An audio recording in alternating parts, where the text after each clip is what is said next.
And welcome back. It is 12:12, and you're listening to the Partyline Talk Show on K103.7 FM. I'm your host, Lori Jacobs. Today, my guest on the phone is Frank B. Kermit, a relationship expert.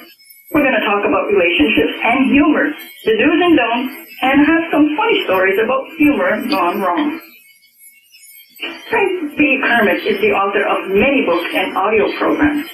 He conducts seminars, produces an internet radio show, runs online relationship advice forums, publishes advice columns in magazines and on websites called Frank Talk, Frank Advice, and he's available for personalized relationship coaching. He can be reached at www.franktalk.com, or you can email him at frank@franktalk.com. Welcome to the program, Frank. Lori, it's great to be here. Great, and I'm so glad that you can make it today. Me too. So, what is a relationship expert? An expert, by definition, in any field is someone who has the proper combination of theoretical understanding and life experience, and the ability to communicate exactly why something works. So, Frank, what is your story? Like, how did you become a relationship expert? Well, when I started, it was the furthest thing from my mind. I was building my career to go work in the profession of media, specifically television. And 3 major incidents happened that forced me to make a complete life-altering course. The first thing was I got stood up at my prom. Oh, no. Completely humiliated in front of my graduating class. Just to give you an idea, I found out afterwards that one of the teachers had a conversation in class with the students saying, "I can't believe Frank got a date." Oh, no. I mean, that's how bad it was. Were you set up right at the prom? Like, were you all dressed and waiting for your date and she just didn't show up? Oh, no. It happened at my house because I was going with a small group, a small party, and everybody was meeting at my house. And I had made a point to tell my mother, who likes to, make things, bigger than they need to be. And I told her, "Ma, do not call the family over. I don't want everybody here to see me off." And so after I told her expressly what I wanted, she went ahead and did exactly what she wanted, which is to call up the entire family and said, "Oh, come and see Frank off for his prom." So my friends all came over. My family was there. All we were doing is waiting for that one last person in our little prom party, and that was my date. And she never showed up. Did she call or anything, or she just... Well, no, it was she called me maybe about an hour or so before saying she can't wait, she's ready, she's coming. And when she didn't show up, my first thought was maybe she got into an accident or something. This doesn't make sense. I tried calling her place a number of times, and her mother actually told me off for calling. So, to this day, I still don't know what happened. I do not know what happened. And you never talked to her afterwards? I tried to contact her and said, "Look, what the hell's going on?" And I never got an answer. She avoided my calls. I ran into her one day on a university campus. But by that point, I had moved on with my life, and there wasn't any point. So that was just the first blow to your ego as a young man. Absolutely. And then what were the other 2? The second blow to my ego, I lost my ex-fiancé to my best friend. Ouch. This was the guy who, let's say I was having a problem with her, we got into a fight. He was the one who was listening to me when I was saying, wow, what should I do? I don't know what to say. Here's what's going on. While this was going on, he was writing her love letters. And he used to tell me in my face, "Frank, I don't know how you could be dating her. I could never stand a girl like that." And lo and behold, a couple of years into that relationship, I find out that he's been writing her love letters and that they ended up being together. So that was a second blow, because she always told me that, "Oh, the guy is a loser, the guy is of this, I really don't like him." And if she's willing to end up with a guy she called a loser, what does that say about me? So that was the second blow to my ego. And then the third? third blow to my ego. There was this girl who I met through a university program.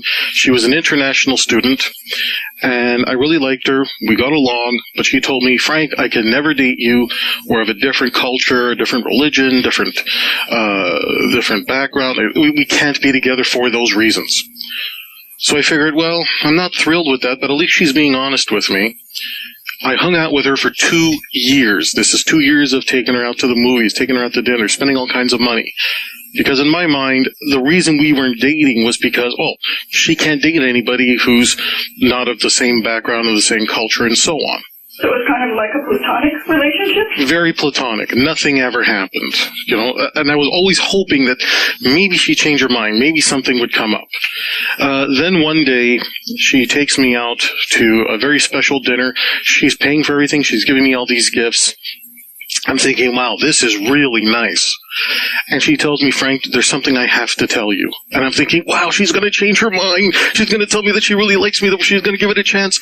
And that's when she tells me she's met somebody, has a boyfriend, and she's pretty sure she's going to marry him. Oh, no. Okay, but well, again, remember, she had already told me she couldn't date me because of the whole religion thing and so on. So I felt bad, but I said, you know what? I'm happy for you. She says, really? I said, well, I'm not thrilled for me, but I'm happy for you. I asked her what the guy's name was. She tells me. Based on his name, I was able to figure, well, wait a minute. This doesn't sound like a guy from your culture, from your religion, from your... And then she gets mad. Why does everybody think he's the same culture and religion as me? And I said, well, wait a minute. You told me that the only reason that you couldn't date me is because I wasn't the same religion and culture and whatnot. Now you're telling me you're about to marry some guy who, is like different? What happened? And these were her words. She says, I didn't plan it. It just happened. He seduced me. Isn't that always the way? Oh my God, he seduced you? I said, what exactly did he do that I did not do? I gotta know. I gotta hear this. The difference between me and him is that she gave him the same speech, but he continued to pursue her romantically. Okay, and you didn't. And I didn't. And I said, are you telling me all I had to do was ignore what you said and pursue you anyway, and we would have been together? And she didn't know how to respond to that. So I says, okay, you know what? Just get out of my car. Just go home. Get out of my car. She says, are you okay? I said, no. Get out of my car. So she goes inside, and I'm driving home that night. Something changed. Something snapped in me, and my hands were shaking so much I had to get off the highway. And I stopped by my old elementary school because I just needed a place to chill out. There was nobody there. All of the gifts she had given me, threw them in the garbage, and I said, this keeps happening to me. The first time I could have said, you know what, it was that girl. She was just a bad person who stood me up for my prom. Then my ex-fiancé, well, you know what, she was screwed up, and he influenced her, and he just wasn't a good friend. But now it was the third time out, third time getting a major blow to the ego. I said, okay, there's a common element in all of these bad experiences. The common element? Me. Okay, so if I'm the common element in all these bad experiences, it's got to be something that I'm doing or something I'm not doing. And I made a decision that night that nothing else was going to be more important than figuring out my love life. Even at the time, I wasn't even looking at doing this as a career. This was something I had to fix for myself because at this point, my education was going well. I had awards, degrees on the wall, times that I appeared in the newspaper for what I do. But all of that is meaningless if you have nobody to share it with. That's how I felt. And you still feel like that today? No, I'm a very happily married man. I got a great kid. My life is a very full life, and I have someone that I can share my life with. My wife is not my life. I am my life. But I am with my wife because I found somebody who I can continue to build my life with. And that's where I find absolute fulfillment. So, Frank, what is the definition of what makes people laugh? Makes people laugh? Well, there's the academic definition, and then there's the definition most people go by. Under the definition most people go by, it's whatever you find funny is what's going to make you laugh, and people have different senses of humor. What makes one person laugh is going to be different from what makes another person laugh. So how and why is humor important?